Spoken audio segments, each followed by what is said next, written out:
tax-free. Is she living in poverty?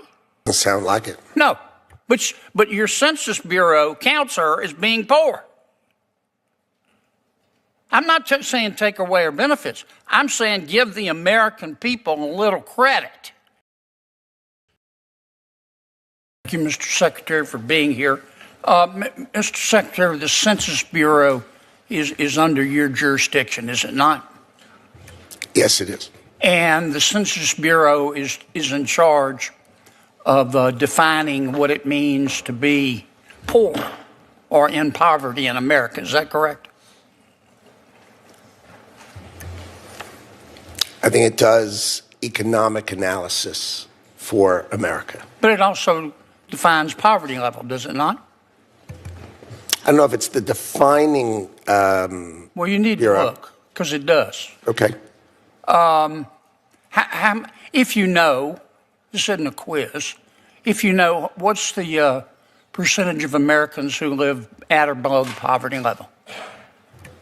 I don't know the percentage. Okay. It's around 11%. It's been constant. Now, when the Census Bureau defines poverty, they do it by income. You're aware of that. When the Census Bureau defines poverty using income, they only count income that the individual earns or cash income that the individual gets from the federal government. Is that correct? Well, it includes all sources of their income. I mean, that is the purpose. Yeah, their income and cash income from the federal government. Is that correct? Oh, meaning does it include income that they receive from the federal government? Yeah, cash. I think so. Yeah. So if a person makes $11,000 a year, that's considered toward poverty level. But if the person gets a cash payment, let's say in the form of SSI or TANF, that counts too. Is that right? I'm not certain. Yeah, it does. Okay. Are you aware that your agency doesn't count non-cash payments from the federal government defining poverty? I am not. Are you aware that your agency doesn't count refundable earned income tax credits or food stamps or housing subsidies or utility bill subsidies or Medicaid or free school meals? They don't count that. They call it a non-cash payment, and it doesn't count. You aware of that? It sounds to me that you and I are going to spend some time together and we're going to change it. But I did not know that, and it sounds like something that we should add. And the purpose of my questioning is not to punish people who need help. The American people are the most generous people in the world. That's why we spend $1.4 trillion a year helping people that other countries would allow to die in a ditch. But your Census Bureau says it's 11% who live at or below the poverty level. That's a lie. It's 1%.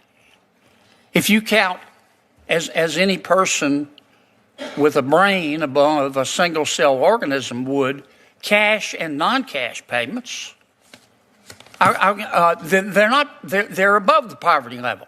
And we ought to be honest with the American people and thank them for getting the poverty level down to 1% instead of giving them a curb stomping and calling them selfish. Let me give you a real life example here.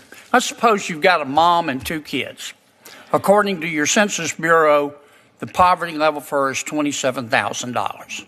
She makes $11,000 a year, let's say. So she's below the poverty level. But she also qualifies for $3,400 in refundable tax credits based on her $11,000 salary, $9,200 in food stamps, that's for her and her two children, $9,500 in housing subsidies, $900 in utility bill subsidies, $16,000 in Medicaid, $3,100 a year in free school lunches, and $6,600 a year in TANF. That's $64,100 a year, tax-free. Is she living in poverty? Doesn't sound like it. No, but your Census Bureau counts her as being poor. I'm not saying take away her benefits. I'm saying give the American people a little credit. And I really think you need to change the definition to a definition that looks like somebody designed the damn thing on purpose. Final question, I'm going to hurry, Mr. Chairman. Why don't you just use satellite internet service? Why don't you just use Global Star or Starlink? You said the cost is $4,000 per person in Louisiana. For $600, you can buy a Starlink terminal. Why don't you just do that and do it across America and save a bunch of money? The states were responsible for determining the best outcome, and sometimes fiber in a dense location can be economically better. Sometimes satellite does not work best on geography. It can't be cheaper. That's impossible. Can't be cheaper. Math is, each of the states did their best. We worked it out with them, and we moved on. I just don't understand. You can buy, I'm not saying do Musk. There are others that just throw it out for bid. But $600 for a terminal versus $4,000 for fiber optic? This is taxpayer money. I'm done. I'm sorry, Mr. Chairman. Madam Chairman. I should have known it's you, Shelley. You're much nicer than Jerry. He would have cut me off. Yeah, Senator Shaheen. Mr. Secretary, thank you for being here.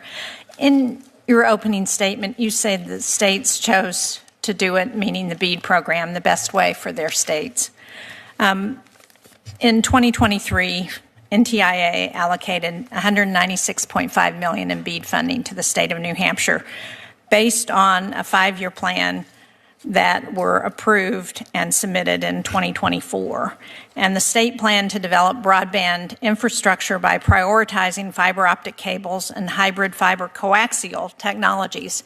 And I appreciate Senator Kennedy's question about satellite transmission, because in some places it does make sense, and as you pointed that out in your opening statement. But the reality is there are a lot of places where it doesn't make sense, because in states like New Hampshire, satellites are unreliable in severe weather. They have a shorter lifespan, and they require more maintenance than fiber optic cables. So as you pointed out, also, in a lot of places, it's actually better long-term to use those fiber optic cables. And one of the reasons that New Hampshire submitted a new plan was because on June 6th, your office said they had to come up with a low-cost, technology-neutral approach that's required by the new guidelines. But that approach was not what the state had determined was the best way to connect. And now we see that SpaceX in June 2026, who was in negotiations with New Hampshire, has sent a letter to states with a set of demands that would ensure Starlink receives federal grant money even when residents don't purchase Starlink broadband service. The demands would also guarantee that SpaceX gets paid even if it doesn't reserve large portions of Starlink network capacity for homes in the areas that are supposed to receive BEAD-funded internet service. So my question, Mr. Secretary, is, given that and given concerns that we're seeing in the state of New Hampshire, are states going to be able to renegotiate with ISPs on the requirements of the program if they're dealing with a company like SpaceX that is not agreeing to what has been determined to be the requirements of their grants? Thank you. New Hampshire, we agreed with New Hampshire in November of 2025. So they were one of the first and one of the fastest to go for the new guidelines, and they did an excellent job. 67% is fiber, because they determined that was the best outcome. 21.5% was satellite, and then, the fixed wireless was about 11%. So they used a technology-neutral approach. They saved a lot of money, and they've done your broadband office did a great job. So I just there's no doubt about that, but the percentages are not totally accurate, because in a state like New Hampshire, where we have a lot of small communities and rural populations, the percentages don't accurately reflect the households we need to reach if we're going to ensure 100% access to broadband service. And that's the issue that I'm raising with you, because right now we have a plan that has been revised, and as you point out, it has been approved. But the reality is over 1,000 households or 1,000 locations, it's about 1,106, I think, depend on accurate, adequate connections to Starlink. And right now, we're engaged in a debate over whether Starlink is actually going to provide that service that we're trying to contract for. So what I want to know is, if we have an ISP that is not willing to abide by the terms of the agreement, can states go out and get a new ISP that's actually going to provide by the terms of the agreement? It is my understanding that SpaceX, as you correctly say, sent you a rider to modify They sent a number of terms, states. and they sent a number of states. That rider is outside of our guidelines, is outside the statute, and it is rejected by us. There will be no rider. And if SpaceX does not want to live without the rider, then you will definitely go find an alternative means of execution so you can deliver broadband to each and every one of the people in your state as you are entitled to and as we will deliver. So we are on the same side. Thank you. Senator John Kennedy's exchange with Commerce Secretary Howard Lutnick wasn't just about statistics. It was about the politics of how America measures poverty. Kennedy argued that the government's official poverty rate, roughly 11%, paints an incomplete picture because it excludes many non-cash benefits like food stamps, Medicaid, housing assistance, and tax credits. His central claim was simple. If those benefits were fully counted, the real poverty rate would be dramatically lower. During the hearing, Kennedy walked through the example of a single mother earning just $11,000 a year. On paper, she's considered below the poverty line.